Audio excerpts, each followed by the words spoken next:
اعوذ باللہ من الشیطان الرجیم بسم اللہ الرحمن الرحیم وَاضْرِبْ لَهُمْ مَثْلَ الرَّجُلَيْنِ جَعَلْنَا لِأَحَدِهِمَا جَنَّتَيْنِ مِنْ أَعْنَابٍ وَحَفَفْنَاهُمَا بِنَخْلٍ وَجَعَلْنَا بَيْنَهُمَا زَرْعًا۔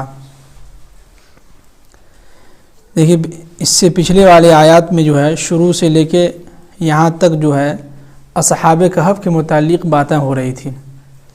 پھر کل جو ہے کفار و مشرکین کے بارے میں بتا رہے تھے کہ اگر یہ لوگ ایمان نہیں لاتے ہیں تو ہم ان کے لیے جو ہے عذاب تیار کر رکھیں۔ اس کے بعد بیان کیا کہ جو لوگ ایمان لائے ہیں اور ایمان کے ساتھ ساتھ عمل کرتے رہے ہیں تو ان کے لیے ہم نے جنت میں جو ہے عالیشان جگہ بنا رکھے ہیں، اور وہ جنت میں جو ہے سونے، کنگن، ریشم کے کپڑے، موٹے، ہر طرح کے ان کو آرائش و آرام دیا جائے گا۔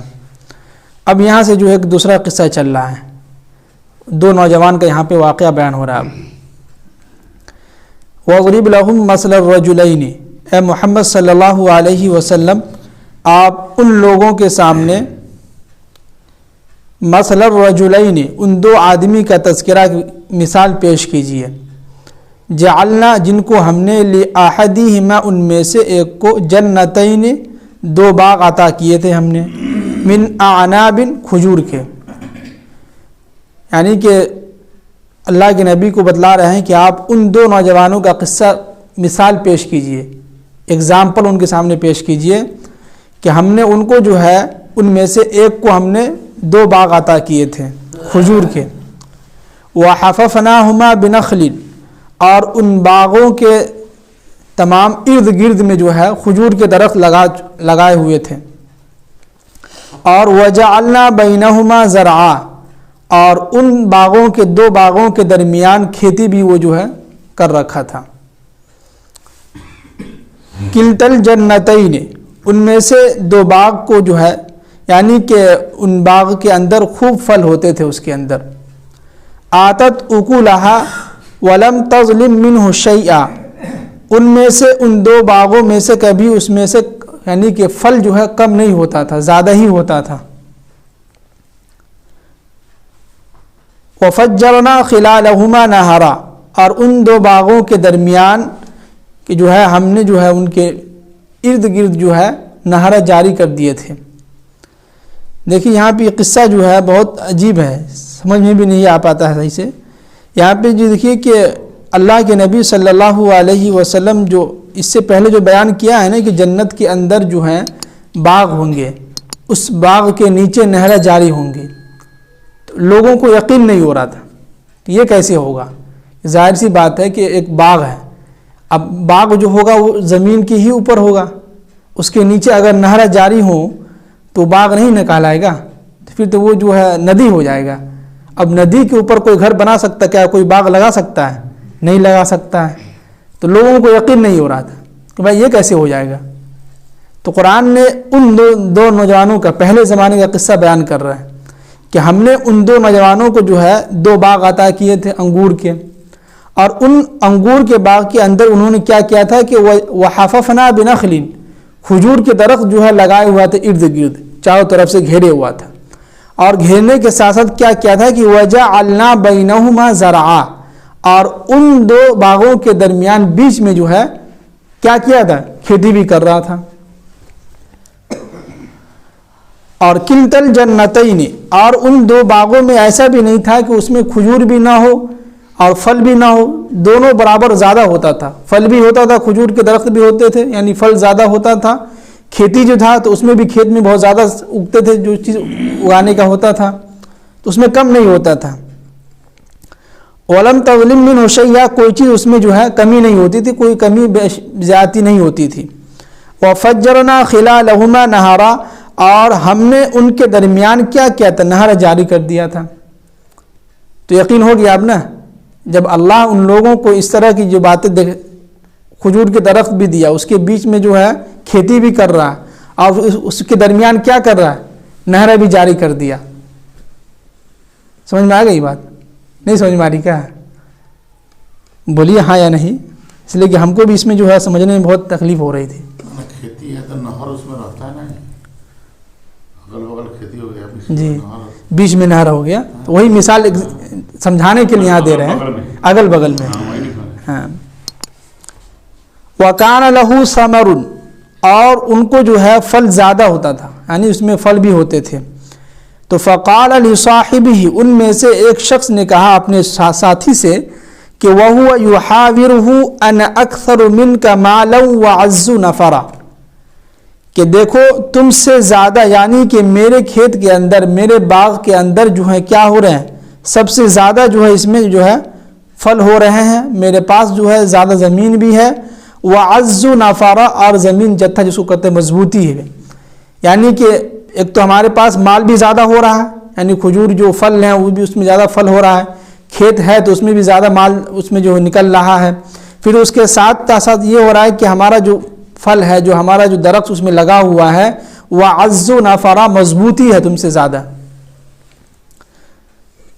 اور آگے فرمائے کہ وَدَخَلَ جَنَّتَهُ وَهُوَ ظَالِمٌ لِنَفْسِهِ تو دوسرا شخص کیا کیا کہ وہ اپنے اوپر ظلم کرتے ہوئے باغ کے اندر داخل ہو گیا, تکبر میں داخل ہو گیا, اور کہا کہ قال ما اظن ان تبید هذه ابدا میرا یہ گمان ہے کہ یہ باغ کبھی بھی جو ہے تباہ و برباد نہیں ہوگا. کیا ہوگا؟ تباہ و برباد نہیں ہوگا, یہ ہمیشہ جو ہے یہ ہماری باغ کیا ہوگا, قائم و دائم رہے گا, ہمیشہ جو یہ رہے گا.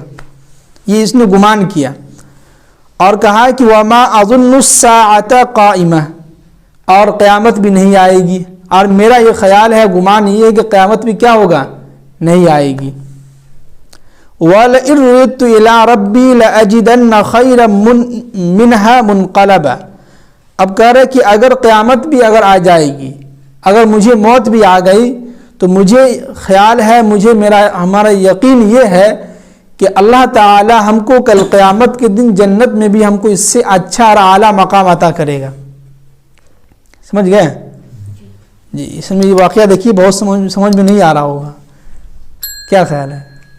ٹھیک ہے, سمجھ میں آ رہا ہے نا؟ اس لیے کہ ہمیں بھی کچھ اس کا تفسیر, اس میں خلاصہ اس میں یہ نہیں دیا ہے کہ یہ دو نوجوان کو جو قصہ بیان ہو رہا ہے کس دور کے نوجوان کا قصہ بیان ہو رہا ہے, اس میں ہم نے تفسیر میں پڑھا ہی نہیں ابھی, نہ اس میں تذکرہ کیا ہے, تو اس کے متعلق ہم نے زیادہ کھوج کھاج نہیں کیا. نہیں, اصحاب کہف کا قصہ ختم ہو گیا, وہاں ختم ہو گیا, ختم مکمل وہاں.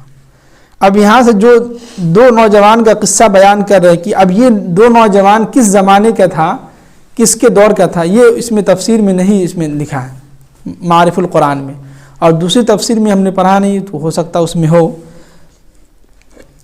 باقی یہی ہے کہ دیکھیے کہ اللہ اگر چاہے تو کہیں سے بھی نہر جاری کر سکتا ہے, اللہ چاہے تو کہیں سے بھی جو ہے بغیر مٹی کے اوپر سے, کبھی بھی دیکھتے ہوں گے کہ کسی پرانا گھر ہے چھت کا, اس کے اوپر دیکھے ہوں گے کہ جو ہے کوئی درخت نکل جاتا ہے, کبھی کچھ نکل جاتا ہے, تو اللہ تعالیٰ جہاں چاہے وہاں کچھ بھی نکال سکتا ہے.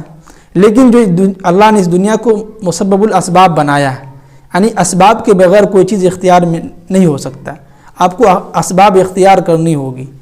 وہ تو کبھی کبھی بائی چانس ایسا ہوتا ہے کہ لوگوں کو دکھانے کے لیے اور عبرت حاصل کرنے کے لیے کہ جو ہے کچھ ایسا کرشمہ دکھا دیتے ہیں اللہ تعالیٰ جس کے ذریعے سے اولیاء اللہ کے ذریعے سے جو ہے تو لوگ تاکہ سمجھ جائیں اور ان کو یہ بات سمجھ میں آ جائے کہ نہیں, اللہ اگر چاہے تو کہیں سے بھی کچھ بھی کر سکتا ہے. جیسے قرآن نے کہا کہ یخلق ما یشاء یہب لمن یشاء اناثا ویہب لمن یشاء الذکور, میں جس کو چاہتا ہوں بیٹا عطا کرتا ہوں, میں جس کو چاہتا ہوں بیٹی عطا کرتا ہوں. اور آگے فرمائے کہ یجعل من یشاء عقیما, اور میں جس کو چاہتا ہوں اس کو باندھ ہی رکھتا ہوں, اس کو اولاد ہی نہیں دیتی. تو اللہ جس کو چاہے اس کو جو ہے 10 بیٹیاں ہیں, 11 اولادیں ہیں, اور کسی کے پاس جو ایک بھی اولاد نہیں ہے, کوئی بانجھی ہے, کسی کی شادی ہی نہیں ہو رہی ہے. تو دنیا میں ہر طرح کے لوگ ہیں, یہ اس طرح ہے, ہاں کسی کے پاس بیٹی ہی نہیں ہے, بیٹا ہی بیٹا ہے. تو دنیا میں ہر طرح کے لوگ ہیں. اس سے یہ سبق ملتا ہے ہمیں کہ اللہ تعالیٰ جو چاہے وہ کر سکتا ہے. جیسے کہ ایک مستری ہے, ٹھیکے پہ کام کرتا ہے, اب اس کو ہم نے کہا کہ بھائی آپ 1 مہینے میں گھر تیار کر کے ہم کو دے دیجئے. اب ظاہر سی بات ہے کہ وہ 1 مہینے میں کیسا گھر بنائے گا, جلدی بنا کے آپ کو ٹیڑھا موڑا کر کے دے دے گا. کہے گا کہ بھائی کہ یہ تو آپ نے کہا تھا 1 مہینے میں, اور پیسے بھی آپ نے ہم کو کم دیا, تو ہمارا یہ بھی ہے کہ اس طرح بھی ہم بنا سکتے ہیں. اگر آپ 1 سال کا ٹائم دیں گے تو ہم اس سے اچھا اور بنا بھی سکتے ہیں. دونوں طریقہ سے بنا سکتا ہوں, جیسا آپ کے سامنے وہ, جیسا آپ جو ان کو پیسہ دیں گے یا اس کو جیسا وقت دیں گے. تو اللہ تعالیٰ بھی یہ جو ہے جیسے اس دنیا کے اندر کئی طرح کے لوگ رہتے ہیں. جیسے کہ ایک ممالک ایسا ہے جہاں تمام کے تمام لوگ نابینا ہی ہیں, سب کے سب اندھے ہیں. بتائیے اللہ اس ملک کا نظام چلا رہا ہے کہ نہیں؟ سب لوگ زندہ ہیں. کچھ ممالک ایسے ہیں جہاں جو ہے سب کے سب جو کالے ہی پیدا ہو رہے ہیں. لیکن اللہ کا شکر کہ ہمارا ہندوستان ایسا ہے کہ جہاں کالے بھی ہے, گورے بھی ہیں, ہر طرح کے لوگ رہتے ہیں یہاں پہ. تو اسی لیے باقی اس میں جو باتیں کہیں گے اللہ تعالیٰ سے دعا کہ اللہ تعالیٰ ہم سب کو جو ہے اس پر عمل کرنے اور یقین کے ساتھ جو ہے زندگی گزارنے کی توفیق نصیب فرمائے.